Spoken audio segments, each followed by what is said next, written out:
So today's guest is Seth Powell. He's founder of Yogic Studies platform and also the podcast of Yogic Studies. And he's a doctoral candidate at Harvard University, studying for a PhD in Sanskrit. Is that right? What's your PhD in exactly? South Asian religions, Sanskrit studies. Yeah. Yes, something along those lines. So we're really pleased to have Seth with us today, and thanks for joining us. Yeah, thanks so much, Adam. Appreciate you inviting me, and it's great to be here. Kind of doing slightly similar things, Seth and I, except Seth is a lot higher brow than my platform.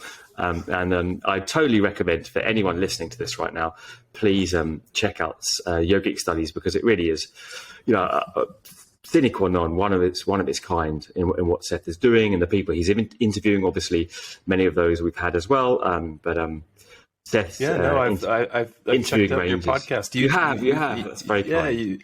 You've had some wonderful guests, many friends and colleagues like James Mallinson and just recently Jason Birch, and I think you had Daniela Bevilacqua on. Oh, well, yeah. I just crib yours, mate. I just go to your one and just go, who's he got? No, I don't really. I know some of them, So no, we've got Shravana. You have. Oh, good, Shravana. Yeah. I'm still chasing up Mark Singleton. Good luck. Would love to have Mark, but he's still making excuses about his finca in the north of Spain and his lack of wish to speak about yoga. But as we were saying before this started, I mean, maybe it's a place to start in what we're doing and what we've both been doing in a way, in as much as Mark's book Yoga Body opened up the whole modern yoga scholarship, of which, puzzlingly, there wasn't so much before, it wasn't that Mark started it. Elizabeth D. Michaelis and Norman Soyman, and there was Joseph Alter in the US. There were a few predecessors that obviously were out there, but nevertheless, suddenly we've had this burgeoning expansion of critical kind of looking at the yoga tradition, which it really still kind of puzzles me why it wasn't there before. I suppose brings me to what you're doing. I mean, what was your intent with it? Yeah, well, in some ways, the timing of my trajectory was really fortuitous, because as I was kind of entering into grad school was right after Mark Singleton published Yoga Body in, 2010. And so there was this incredible excitement and momentum, and you could see this new field emerging. And, I came from a long background as a yoga practitioner, as a yoga teacher, someone who had spent, many years traveling in India and Asia and, doing Vipassana retreats and studying, every different style, of yoga. And so I had, kind of come from that background, but always been so curious about the philosophy, about the history, wanting to study Sanskrit, wanting to read the texts in their original language, from an early time in my yoga practice career, picking up Yoga Sutras, picking up Bhagavad Gitas, becoming very obvious to me the differences between these English translations, how just a few Sanskrit words could appear so vastly differently in, say, Swami Satchitananda's Yoga Sutras versus Iyengar versus Vivekananda's, or you name it, right? Yeah, I thought the same way, but I just kind of thought some of them were good translations and some of them were just kind of rubbish. I didn't kind of think, well, actually, it's the way that they translated the term itself could mean various things. I just kind of thought, some of them are a bit slack, and and some of them are really good. Well, you said it, Adam, not me, but. No, it is true, though. It is true. There's such a range of skills, of competence with the Sanskrit language, of ability to translate, really familiarity with the philosophical system that the text is in. And so there's quite a range of abilities to translate. Not all translations are sort of equal in that way. But to pick up the story, it's kind of what originally inspired me to want to study Sanskrit formally. I did religious studies as an undergrad in college, And so I sort of caught the bug for the study of India and religion in South Asia through some very inspiring undergrad professors that I had. There was a course that was taught, I guess this was after I finished my undergrad. I traveled, then came back and did some TA, some teaching assistant work at the university. And there was a course that was taught by Karen Harris on the yoga texts and traditions. And this was in like 2008 or 2009. And once a week, there'd be a lecture. And then another day of the week, we'd gather like in the smelly gymnasium on these like wrestling mats and do some asanas, do some breath work. But it was this amazing course where we kind of got to combine theory and practice. Yeah. But really, for the first time, I started studying what was the existing scholarship in yoga studies at that time, and studying kind of the major works at that time. And then I think that course was offered again. I was the teaching assistant, and that was right when Yoga Body came out. And that was a big moment. I went to my first American Academy of Religion conference in San Francisco and watched this panel of a review of Yoga Body with Mark Singleton on stage. And I think Stuart Sarbacher might have been there, and Jim Mallinson was there. And I was just so blown away by the discourse, was so inspired. I had just come back from India, and anyways, as a yoga teacher. I mean, I heard you say before that you actually. I mean, it kind of strikes me as funny because how many yoga teachers would kind of have an interest in the kind of scholarly stuff that you're doing now in Sanskrit, you know. But obviously, you had also that background as an undergraduate, and that was the thing, yeah. Because I fell into religious studies in college, and for me, that was really this way to combine, you know, an intellectual pursuit and to get a college degree, frankly, at that time, and my love of yoga and all things India. It was like, wait, I can get college credit for this stuff. I can study the Bhagavad Gita and the Pali Canon and the Mahabharata, and they're going to give me a degree for this. Like it was too good to be true at the time, you know. That's funny because my undergraduate training was in philosophy, and it was a formal, a rather kind of conservative, let's say, how do you call it? What do we call it? Department. And when I asked them kind of what about Indian philosophy, they just said, well, you know, they just kind of completely brushed it aside, but it doesn't, you know, it's got no formal background or rigor at all. So that was, you know, kind of my first rebuttal. So it kind of be quite the opposite, really. So it's only there's often a bias. I hear colleagues who do philosophy, you know, I mean, in philosophy departments, you know, a complete bias, you know, the West does philosophy, and, you know, Indian philosophy is religion or is theology. Yes, yeah. Right? And we don't religion, meddle with that. It's not philosophy. There's a great book, wasn't it? You probably know the name of the book about addressing the balance. I can't remember his name now. Someone not sure. A great debate. Taking Back Philosophy, I think it's called. Von Hoss or something like that. Anyway, look it up, put it in the notes. Right, so to carry on the story. So I decided to go on to grad school, pursue an MA that led to a PhD. I wanted to, you know, be a part of this work. I wanted to contribute. I wanted to learn Sanskrit, so kind of hit the ground running. Did a 2-year MA at the University of Washington, applied for PhDs, somehow got into Harvard, and just had some incredible teachers, mentors along the way. Too many to name, really, but particularly in yoga studies, you know, it was really Jim Mallinson and Jason Birch who, you know, were so helpful and supportive along this way. And as they were developing their research and projects, sharing things with me and helping me to kind of even pick out a PhD project that I've been working on for far too long. So I'm still a PhD candidate. I guess I started in 2014 at Harvard. And so my dissertation is looking at a 15th century Sanskrit yoga text from South India called the Shiva Yoga Pradipika. So it's obviously a Shaiva text, and it teaches the 4 yogas, mantra, laya, hatha, and raja yoga. But it does so within an Ashtanga yoga framework, within 8 limbs or angas.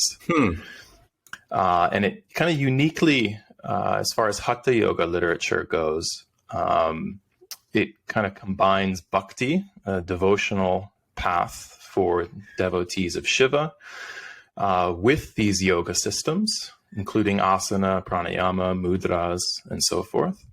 Again, within an Ashtanga yoga framework. But it understands it as bhakti and devotion, and it frames the whole Ashtanga yoga as puja, as ritual to Shiva. So my dissertation is, I've been working on a critical edition of this text based on manuscript sources, and I'm sure Jim and Jason have told you about all of the pleasures and pains of working with manuscript sources. Yes, I kind of heard one of your podcasts where you said I was looking at a manuscript in India in an archive, and it fell apart in my hands. It was the last person. I thought I'd bring that up for you again. So if you're listening to this and you're in that archive, it was him. It was him. It was me. I'm sure it's in worse condition today. Priceless manuscript. I was, I think, at the University of Madras. And, some archives, some of these libraries, they have better conditions, better preservation, air conditioning, and better facilities for organizing and storing. And this one, unfortunately, was not very good. And manuscripts were just kind of thrown around haphazardly. There's like 4 different numbered organization systems. Like, so if you look in the manuscript catalogs, nothing matches at all. No, and all the numbers are different systems. There's 4 different systems, and So it's always amazing just to see if they're there, because you have these manuscript catalogs that are often like 100 years old, and so you show up to these archives based on these catalogs, and you just kind of keeping your fingers crossed, hoping that that it's there. And sometimes it is, sometimes it isn't, and sometimes it's in really terrible condition like that one. So they're online, so you can see them before. Oh, they should be at Madras Library. Is that what you're saying? They're physical books, the catalogs, but they've all been scanned, or most of them have been scanned. Right. Sometimes there's the one you need that hasn't been scanned. Right.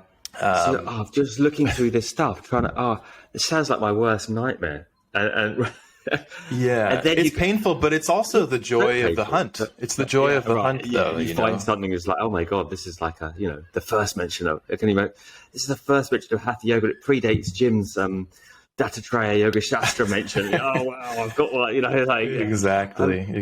I mean, what he's doing, guys, for listeners, is just crazy, because one's thinking that I am that just reading anything in terms of Indian philosophy in translation, it can be hard enough, but yet reading it in Sanskrit in a dusty old manuscript that might be half complete or half perished, that's just an incredible work you're doing. I mean, I wonder, and I've often reflected when you talk often with your on your podcast when you're interviewing as I say, in a more rigorous manner, these academics that we've had here too. I mean, you mentioned the manuscripts a lot, and I just kind of wonder, were there a lot of people using the libraries before you white guys turned up? Was there a lot of Indian scholarship going on, and how do you relate to the Indian scholarship? No, certainly, and every day there's people coming in, from all over the world, but mostly Indian scholars, who are certainly using these libraries and archives. You have to understand that these are not yoga manuscript archives. These are Sanskrit manuscript archives, or even multiple languages, but often Sanskrit departments. So yoga is but one among many, many topics of Sanskrit literature, right? So poetry, kavya, great dramas, other forms of Indian philosophy, military warfare. I mean, it goes on and on and on. Anything you want to read, any genre really of literature that you'd find in a Western language, you'll find in Sanskrit, and maybe done better, at least with a very long pedigree of intellectual history behind it. So they're big archives with all kinds of topics. The thing, Adam, is that there hadn't really been anybody looking at the yoga manuscripts. And there's an interesting history there, that you kind of pointed at, it was really the early 2000s in some ways that this whole yoga studies as an academic field really blew off. And it's not to say that there weren't people interested in it before, but people were mostly interested in the Yoga Sutras, or in the Bhagavad Gita, or in Vedanta philosophy, or or Sankhya. So people are looking at Patanjali manuscripts or Sankhya Karika, but nobody was really looking at all at Hatha Yoga manuscripts or or these medieval texts. They really they were just sitting there. Yeah, I think it just accepted, wasn't it? Okay, Pattabhi Jois has his roots in the Yoga Karunta, and BKS Iyengar is just kind of too formidable to even bother questioning, because he'll shout at you or slap your thigh, and no one had really questioned what they were doing. It's just like, well, we're doing yoga. And suddenly it's just like after the yoga body, and I have to say at the time I felt slightly narky with Mark. It's like, well, you're putting this out there, and it's just like, and now what? It kind of burst a bubble for a lot of people on this idea that yoga was an obvious thing, what we do in the class now in modern yoga, and I have many years of background in Ashtanga Vinyasa yoga, Pattabhi Jois's system. I practiced for 25 years. And we all had this idea, I think, I think we tried to ignore Norman Soryman's Traditions of the Mysore Palace book slightly. And, we still carried on this idea that, that it came from the Yoga Grunta and, had this long background. And suddenly Mark put this, really threw the kind of golden apple, as it were, Aphrodite's apple into the middle, and then kind of ran away in a way. Like I kind of felt at the time slightly irresponsible, like we were kind of left to pick up the pieces and decide what we were going to do with the things. But latterly, I kind of feel more and more grateful to him for having started a discourse that's actually, doesn't denigrate yoga asana at all. It just gives multiple possibilities within that framework, really. So I suppose, it's a long rambling kind of preface to asking you, having studied as Jim, as Jason have, the roots of yoga a great deal, and in your particular discipline with Shaiva and Hatha, what are you looking at in terms of seeing the evolute of Hatha yoga going forward? Are you in line with Jim as seeing it as originally an ascetic discipline that gradually kind of spreads out into Tantra? And so I'd like to know a little bit about your thoughts about how the tradition has evolved and the kind of various multitudinal roots of yoga. So, well, there was a lot in there. I don't know if you wanted me to respond to anything about Mark Singleton or anything. I do find myself sometimes having to defend Mark a little bit. No, respond where you like. I'm sorry, I was a little bit of a kind of and then we could get to the no. Hey, sometimes you get some things you got to get off your chest, Adam. I understand, I think, but the fact is, Mark's book, it really did, it triggered so many people, and there's a very strong response I think you have to reading that book that is natural if you have been a part of one of those traditions and trained, especially in Ashtanga, Vinyasa, and the Pattabhi Jois tradition. But, I don't know. Did Mark just walk away? Was it a walk-off home run book? Maybe for a little bit, I think. But he did use that. I think it was actually from that review panel, speaking with Jim, that I think both Roots of Yoga, the book, the idea of that was born. And then eventually the Hatha Yoga project. I think all of that came out of the wake of Yoga Body. And I think what Mark would probably say is that, after writing, I think he has said this, after writing Yoga Body, which really focuses on, 19th and 20th century, a little bit of 21st century yoga, he wanted to then go back to the roots and kind of uncover further, yoga in pre-colonial India. And so he teamed up with Mallinson for Roots of Yoga, and then he was a part of the Hatha Yoga project. And we know how much has come out of those research projects that has totally changed our understanding, which leads us to your question about the historical development and evolution of Hatha Yoga, which, even Jim Mallinson and Jason Birch, they're kind of changing their opinions, slightly. They're refining their understanding as new evidence is born, right? Which I think kind of healthy scholarship is supposed to do. and an honest and transparent scholar. I mean, it's tough, right? You want to produce that pioneering work, and you want it to hold up. But I think it's also our job to, as new evidence comes in, to be able to reassess and not to cling and hold on too tightly to that just because we wrote it or we published it, and we don't, want that book to now be meaningless or something like that. But I think that's what scholarship is supposed to do. It's just supposed to move the needle forward, and it's a continual conversation, right? So, but anyways, Hatha Yoga, I mean, I think, what we've really learned from the Hatha Yoga project is that, look, the word itself, Hatha Yoga, first occurs in these tantric Buddhist sources. Now, that doesn't mean the Buddhists were the pioneers of Hatha Yoga. It depends if we're talking about the form, the practice itself, or the name, right? So we can get into that sort of debate. But it's certainly clear, I think there's really no doubt that our first occurrences, across all of this vast Sanskrit literature, the mounds and mounds of manuscripts that have been unearthed and read, that the name does come out of these tantric Buddhist texts and communities within this very, very specific and quite strange, even tantric sexual ritual practice, where Hatha is sort of this forceful alternative. I'm not going to get into all the details of that. I think, I did check out your episode with Jim a little bit. Yeah, we did a little bit of the old Bindu and conservation. Yeah, so go watch that episode. Yeah, it's kind of fun.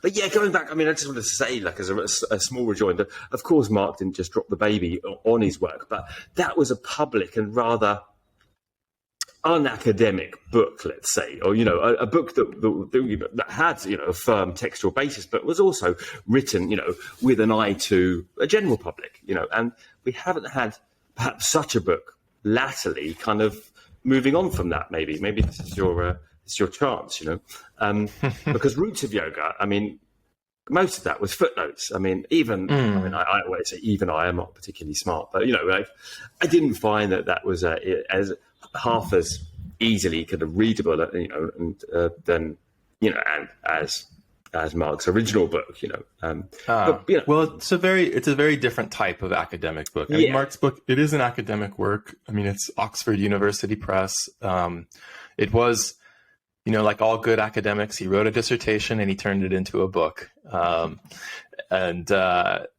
in doing so, you do make significant changes. You try to make it more accessible and more readable, still to an academic audience. But yes, with the subject of yoga and modern yoga, postural yoga, certainly, writing for a more public and larger audience. You hope as an author that this will be of interest to the yoga community, for sure. Roots of Yoga, I think is, it's Penguin Classics. It is, it's at least meant to be more accessible, but I totally hear you and agree. I don't think it's not a beginner's text at all. And I could give my mum Yoga Body, and she'd go, "Oh, that's pretty interesting. I didn't realize." Interesting story. Yeah, it's great, And I give her Roots of Yoga, and she'd fall asleep. And I don't blame her. Yeah, no, it's more of a reference. It's more of a reference book. It's more of a source. It's a source text, right? And to be useful for scholars, but also readers who are interested in these subjects and themes. But it's not a monograph, and it doesn't have kind of a narrative structure in a way that a Yoga Body does or something like that. But I hear you, Adam. If you're saying that most of the academic literature that's written is not very readable for a general yoga public, I agree with you. And I think there is a lot of room for that to happen. Yeah. Folks even the stuff, I love Jim, and you can't not love Jim, but and Jason and Daniela, all of them. We love all the yoga projects. But nevertheless, you go to academia.eu, it's been an amazing thing for me, but I had a philosophical background in a way, right? And not even that high a pedigree that I struggle with some of the stuff, And for most people, they would never read that stuff.